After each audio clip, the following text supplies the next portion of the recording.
Disclaimer: this is not any kind of hacking tutorial. In this video, I described how to keep safe from emo account hacking or recover hacked account. Audio call, video call, message বা personal যোগাযোগের জন্য imo নামের যে একটা application রয়েছে এটা কিন্তু আমরা সবাই ব্যবহার করি এবং এই অ্যাপ্লিকেশনটার বর্তমানে যে সমস্যা দেখা দিচ্ছে যে এটা নাকি কোড ছাড়াই হ্যাক হয়ে যাচ্ছে, মানে আপনার নাম্বার দিয়ে অন্য কেউ এই ইমো অ্যাকাউন্ট চালাতে পারছে। তো আসলে যেইখানে আমরা আমাদের পার্সোনাল ছবি একজন আরেকজনের সাথে শেয়ার করি অথবা আমরা একজন আরেকজনের সাথে মেসেজিং করি, হ্যাঁ, অথবা ভিডিও কল, অডিও কল করি, সেইখানে অন্য কারো কাছে যদি এই অ্যাক্সেসটা থাকে সেও কিন্তু আপনার মেসেজ, ছবি, আপনার পরিচয় দিয়ে উল্টাপাল্টা কথা বলতে পারবে বা মেসেজ দিতে পারবে, যেটা আমি নিজেও দেখেছি কিছু মানুষের সাথে হয়েছেও। এই কি ইমো হ্যাক করা পসিবল কিনা বা হ্যাক হয় কিনা এবং কিভাবে আপনি আপনার ইমো অ্যাকাউন্টকে অন্যের হাত থেকে বা হ্যাকিং থেকে রক্ষা করতে পারেন, সেই জন্যই আজকের টিউটোরিয়াল। আইটেক স্কুলের পক্ষ থেকে আজকের ভিডিওতে আমি আপনাদের সাথে আছি হাসানাত গাজী। চলুন শুরু করা যাক। সাবস্ক্রাইব করুন আইটেক স্কুল চ্যানেলকে, ঘন্টা বাজিয়ে দিন নিত্য নতুন টিপস সবার আগে পেতে। সো বন্ধুরা, প্রথমত আমরা একটু দেখি যে আসলে এই ইমো অ্যাকাউন্টের যে ব্যাপারটা। ইমোতে কিন্তু আপনি যদি প্লে স্টোরে যান, প্লে স্টোরে গেলে কিন্তু আপনি ইমো লিখে দুইটা বা সার্চ দিতে পারবেন। একটা হচ্ছে ইমো লিখে যদি আপনি সার্চ দেন, যেমন আমি ইমো লিখে এখানে সার্চ দিলাম, ইমো লিখে যদি আমি এখানে সার্চ দিই, একটা ইমো আর একটা হচ্ছে ইমো বিটা। এই দুইটা কিন্তু দুই ধরনের, একটা ইমো সিম্পল আর একটা হচ্ছে ইমো বিটা। তো এই দুইটাই কিন্তু মানে একই কোম্পানির, কিন্তু একটা বিটা ভার্সনের আর একটা নর্মাল ভার্সনের। সো যেটা সিম্পল ভার্সনের এটাকে খুব সিকিউর করা হয়েছে। দেখতে পাচ্ছেন এখানে ইউজার কত, 500 মিলিয়ন প্লাস, যেখানে 10 মিলিয়নে 1 কোটি, আর এখানে 500 মিলিয়ন, মানে আপনি কত বুঝতে পারছেন এখানে। সো এই হিসাবটা আপনি নিজে এবার করেন। আর এটা কিন্তু বিটা ভার্সন, এটা কোনো অত বেশি ইউজার এখানে নেই। তো আসলে ইমো অ্যাকাউন্টটা হ্যাক হয় কি না এটা আমি সংক্ষেপে আগে উত্তর দিই। তো এটা কোনো সরাসরি কোনো লজিক বা কেউ কখনো বলে দিতে পারবে না আপনার ইমো অ্যাকাউন্টটা হ্যাক করতেই পারবে সে, কারণ এটা যদি পসিবলই হইতো তাহলে ইমো কোম্পানি বা ইমো এই যে অ্যাপ্লিকেশনটা এটা প্লে স্টোরে থাকতো না, কারণ এখানে পুরাপুরি একটা নিজের নিরাপত্তাহানি হয়ে যেত। কারণ আপনি অনেকের সাথে পার্সোনাল যোগাযোগ করেন, এটা যদি যে কেউ দেখতে পারে।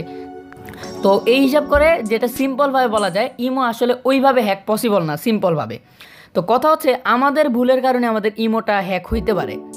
সো বন্ধুরা, অনেকে যে ভুলটা করে, ইমো এবং ইমো বিটা দুইটা অ্যাপ্লিকেশনের মধ্যেই দুইটা অ্যাকাউন্ট খোলে।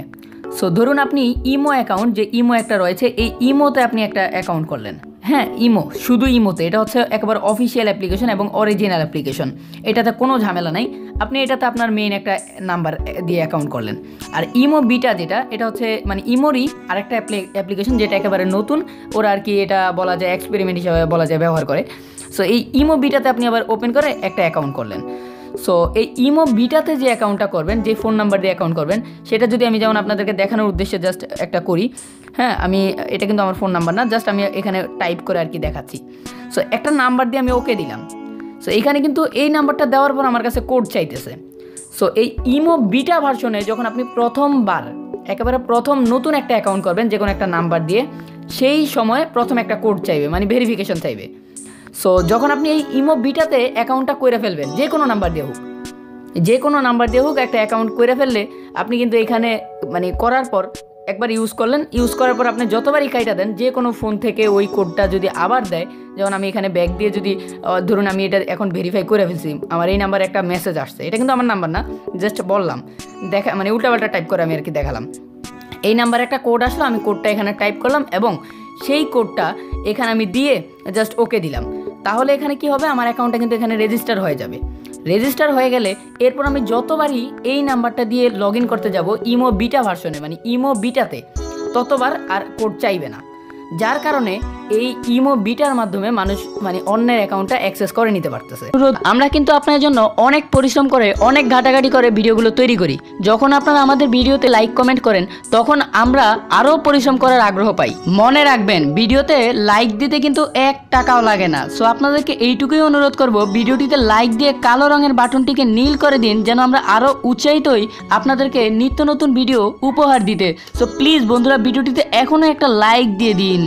তার মানে আপনারা বুঝতে পারলেন, আপনি যদি ইমো বিটা অ্যাপ্লিকেশনটি নামায়া থাকেন, আপনার ফোনে যদি এই ইমো বিটা নামের যে অ্যাপ্লিকেশন রয়েছে এটাতে যদি আপনি কোনো নাম্বার দিয়ে অ্যাকাউন্ট করে থাকেন এবং সেটাতে যদি আপনি রেজিস্টার করে থাকেন, তাহলে আপনার অ্যাকাউন্টটি কেউ চাইলেই হ্যাক করে। হ্যাক বলতে কি, এইভাবে দুর্নীতি করে সে আপনার অ্যাকাউন্টটা অ্যাক্সেস নিয়ে নিতে পারবে। আপনি কার সাথে মেসেজ করছেন বা আপনার নাম্বারটা ইউজ করতে পারবে, এটাই কথা।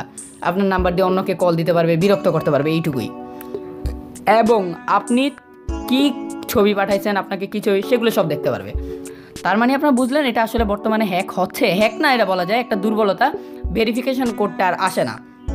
এটা কোনো হ্যাক না, জাস্ট তাদের এটা একটা সমস্যা। এই সমস্যাটা আশা করি অতি শীঘ্রই সমাধান হয়ে যাবে, কারণ অলরেডি তাদেরকে অনেকে মেল করছে, আমিও মেল করছি। তারা যদি এটা নজরে দেয়, এটা আশা করি সমাধান হয়ে যাবে। তো এখন কথা হচ্ছে, যারা অ্যাকাউন্ট করে ফেলছেন, আমিও বলা যায় করছিলাম, তো আমি আবার সিস্টেম করে নিয়েছি। তো যারা অ্যাকাউন্ট করছেন তাদের জন্য সমাধান কি, কিভাবে এই সমস্যা থেকে বাঁচতে পারেন, যে এইটার ভিতরে তো অলরেডি অ্যাকাউন্ট করছেন, তার মানে আপনি এখন যদি কেউ যদি আপনার ফোন নাম্বার দিয়ে যদি এখানে রেজিস্টার করে বা লগ ইন যদি করে, তাহলে তো সে কাবজাব করে ফেলবে, আপনার সব ছবি দেখে ফেললো বা আপনার গোপন সব কিছু দেখে ফেললো। তো এখন আপনি বাঁচতে চাইলে এইটুকু করতে পারেন, আপনি সেই অ্যাকাউন্টটা সিম্পলভাবে লগ ইন করে আমি দেখাই আপনাদেরকে। সো তাদের সুবিধার্থে আমি এইটুকু বলি যে ইমো আপনার অ্যাকাউন্টটা এখানে আপনি লগ ইন করলেন। সো লগ ইন করার পর আপনি এই যে নিচে একটা 3 ডট মেনু রয়েছে, তো 3 ডট মেনুতে আপনি যাওয়ার পর একটু সেটিংসে যাবেন। সো সেটিংসে যাওয়ার পর আমি দেখাই। সো এখানে সেটিংসে আসার পর আপনি যদি আস্তে আস্তে একটু নিচে যান, একেবারে নিচে গেলে এদিকে একটা অপশন পাবেন যে imo account setting. Imo account সেটিংয়ে যখন ক্লিক করবেন, সেখানে আমি আপনাকে এর আগে বলবো একটু একটা কাজ করে নেবেন, যে আপনি সব হিস্টোরিগুলো ডিলিট করে নেবেন। যেমন এদিকে আমি দেখাচ্ছি ডিলিট চ্যাট হিস্টোরি, কারণ এখানে আপনার বলা যায় না যদি কোনো কারণে, এটা কিন্তু সবার নাম্বার হ্যাক হয় না। আপনার নাম্বার দিয়ে আপনি হইতে পারে ইমো বিটাতে অ্যাকাউন্ট করছেন, কিন্তু তবুও হ্যাক হবে না। এটা হচ্ছে তাদের একটা ত্রুটি। মাঝে মধ্যে দেখা যায় বেশিরভাগ অ্যাকাউন্টেই এই ভেরিফিকেশনটা নেয় না। সো আপনাদের নিজেদের যদি এরকম পার্সোনাল কিছু থাকে, তাহলে বা প্রাইভেসি ওইরকম যদি থাকে, কি করবেন, এই যে ডিলিট চ্যাট হিস্টোরিতে ক্লিক করে এখানে আপনি ডিলিট করে দিবেন। একেবারে কাদের সাথে কী কী চ্যাট করছেন সব ডিলিট হয়ে যাবে এটাতে ক্লিক করে। সো এভাবে চ্যাট হিস্টোরিটা ডিলিট করে নেবেন। দেন কী করবেন, ইমো অ্যাকাউন্টটাই ডিলিট করে দেবেন। যেমন ইমো অ্যাকাউন্ট সেটিং, তবে তার আগে বলে নেই, যাদের সাথে ইমোতে কানেক্টেড ছিলেন তাদের নাম্বারগুলো একটু সেভ করে নেবেন আগে, হ্যাঁ, কারণ এখানে আপনার নতুন করে একটা অ্যাকাউন্ট আপনি খুলতে হবে, তাও আর ওটা ইমোতে। সো ইমো বিটা অ্যাকাউন্ট আপনি ডিলিট করে দেবেন। যেমন এখানে আমি যদি আসি, দেখতে পাচ্ছেন আমারটা কিন্তু ইমো বিটাতে একটা অ্যাকাউন্ট করছিলাম আমি, যেটা এখন অলরেডি ডিলিট করে দিতেছি। সো এখানে যে ইমো অ্যাকাউন্ট সেটিং আমি ক্লিক করলাম। এরপর কি করব, ডিলিট ইউর ইমো অ্যাকাউন্ট, এখানে ক্লিক করব। ডিলিট ইউর ইমো অ্যাকাউন্ট এখানে আমি ক্লিক করে এরপর আমার ফোন নাম্বারটা দিব, এরপর ভেরিফাই করে নেব, যেমন দেখাচ্ছি আপনাদের। সো বন্ধুরা, এখানে আমি অলরেডি দিলাম। এরপর আমি যদি ডিলিটে ক্লিক করি, এরপর আমি সিম্পলভাবে ডিলিটে ক্লিক করব, ইয়েসে দিব, শেষ। আমার অ্যাকাউন্টটা কিন্তু এখন ডিলিট হয়ে গিয়েছে এবং এখন আমার কোনো ভয় নেই, কারণ আমার অলরেডি ইমোতে যে অ্যাকাউন্টটা ছিল সেই অ্যাকাউন্টটা এখন আর নাই। সো বন্ধুরা, আশা করি আপনাদেরকে ব্যাপারটা বোঝাতে পেরেছি। তবু একবার সংক্ষেপে বলি, যারা ইমো বিটা নামের অ্যাপ্লিকেশনটা ইনস্টল করেছিলেন এবং এটাতে অ্যাকাউন্ট করেছিলেন, তাদেরকে বলবো ইমো বিটাতে লগ ইন করে যেভাবে দেখিয়েছি সেভাবে আপনার অ্যাকাউন্টটার হিস্টোরি ডিলিট করেন, তারপর অ্যাকাউন্টটা ডিলিট করে দেন। এরপর কি করবেন, সিম্পলভাবে ইমো বিটা আজীবনের জন্য আনইনস্টল করে দিবেন, নিজের নিরাপত্তা, নিজের সিকিউরিটির জন্য। এটা থেকে এইভাবে আপনি আপনার নিজেকে রক্ষা করতে পারবেন। এরপর থেকে আপনি যে সিম্পল যে ইমো অ্যাকাউন্ট রয়েছে, ইমো মানে যেটার ভিতরে বিটা বা কিচ্ছু লেখা নাই, শুধু ইমো, এইটাতে আপনি আপনার সেই নতুন অ্যাকাউন্ট বা আপনার সেই ফোন নাম্বার দিয়ে অ্যাকাউন্ট করে ইউজ করতে পারবেন। But never use imo beta. So আপনারা আশা করি বুঝতে পেরেছেন যে ইমো বিটাটার আসলে কি প্রবলেম, যেটা আপনারা এইভাবে সমাধান করতে পারবেন। আর যারা ইমো বিটাতে কখনো অ্যাকাউন্ট করেন নাই বা ইমো বিটা ব্যবহার করেন নাই, তারা এটা আর ইনস্টলও করার দরকার নেই, অ্যাকাউন্টও করার দরকার নেই। এখন আপনাদের কাছে শুধু এইটুকুই অনুরোধ, ভিডিওটি যদি ভালো লেগে থাকে বা একটু হলেও উপকারী মনে হয় থাকেন, প্লিজ ভিডিওটিতে লাইক দিবেন। লাইক দিয়ে আপনি কমেন্ট করে জানাতে পারেন আপনার মতামত, আর পরবর্তীতে কোন ধরনের ভিডিও পেতে চান সেটাও কিন্তু কমেন্টে জানাতে ভুলবেন না। আর হ্যাঁ, আপনি যদি আইটেক স্কুলের নতুন দর্শক হয়ে থাকেন, তাহলে ভিডিওর নিচে লাল রঙের সাবস্ক্রাইব বাটনে ক্লিক করে আমাদের চ্যানেলটিকে ফ্রিতেই সাবস্ক্রাইব করুন এবং পাশের ঘন্টা বাটনটি রয়েছে সেটি বাজিয়ে দিন। সো ঘন্টাটি বেজে গেলে দুই পাশে দুইটা আংটা চলে আসবে, তাহলে বুঝবেন আপনি পরবর্তীতে সকল টিপস অ্যান্ড ট্রিক্সের ভিডিও সবার আগে